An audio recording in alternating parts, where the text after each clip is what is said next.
Pikk ja soe suvi on muidugi väga hea asi, kuid selle sooja suvega võis mõnigi mees ära unustada, et kevadel läks keskküttekatel, kui mitte täitsa rivist välja, siis hakkas lonkama ning nüüd, kui esimesed puulehed hakkavad kollaseks minema, nüüd avastame, et midagi on viga. Tähendab, tuleb tegema hakata hooldust. On märgata ka, et praegu sügisel on need hooldustööd nagu rohkem inimestele meelde tulnud.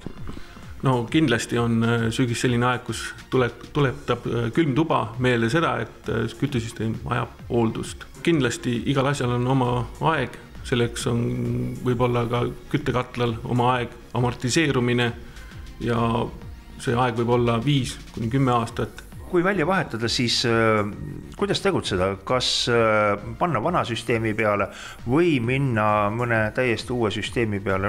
Ajas ja ruumis ja kõik asjad ju muutuvad. Selle jaoks tuleb pöörduda spetsialisti poole, Ventimo OÜ nõustame ja võime anda ka kalkulatsiooni, kas sarnase toote vastu vahetada või siis minna täiesti üle uuele kütteliigile.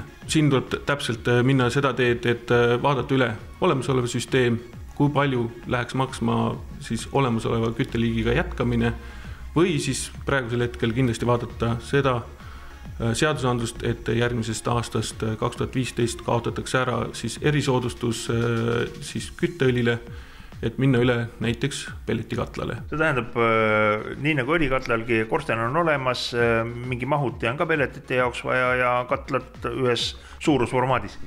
Täpselt nii, et võib-olla suurem küsimus ongi see pelletite või pelletimahuti sinna sisse organiseerimine. Õlitunni just ei pane. Õlitunni just ei pane, aga see on täiesti võib-olla ühele ruumivajadus, mis on õlikatlal. Meie pelletikatlad algavad 4–48 kilovattini ja need on moduleerivad, ei vaja erilist akumulatsioonipaaki ja tänapäevase automaatikaga. Aga soojuspumbad, minu meelest üks ökonoomsemaid on maa-vesi soojuspump, aga paigaldamiselt jälle õhk-vesi soojuspump, et kumba sina soovitaksid? No, mina soovitaksin kindlasti, kui võimalik on maa-vesi soojuspump. Sellega on kindlasti küttekulud oluliselt väiksemad, kui on nad õhk-vee soojuspumbaga, aga see on täiesti olenevalt siis kliendist, kliendi võimalustest ja kas on võimalik üldse see maa-vesi soojuspumpe paigaldada vastavalt vajalikule maakontuurile. Kui ma alustasin oma juttu just selle sügisese teemaga, et nüüd järsku avastame, et me vajame ka midagi, mis kütaks meil talvel toa soojaks, siis kas praegu juba septembris, oktoobris tuleb ka kõne alla, et vana süsteem välja vahetada näiteks maa-vee või siis õhk-vee vastu? No, sügisel on see töö juba mõnevõrra raskendatud. Kui soovitatakse välja vahetada olemasolevat maa-vesi soojuspumpa, siis kindlasti. Aga õhk-vesi selle jaoks ei ole nagu vahet, kas ta on sügis, talv või kevad või suvi. Et selle jaoks on alati eeldused olemas selle paigaldamiseks. Uued seadmed sellel aastal välja tulnud on kindlasti tõhusamad, suurema kasuteguriga ja ka suurema pealevoolu temperatuuriga nii maaküttel kui õhk-vee soojuspumpade.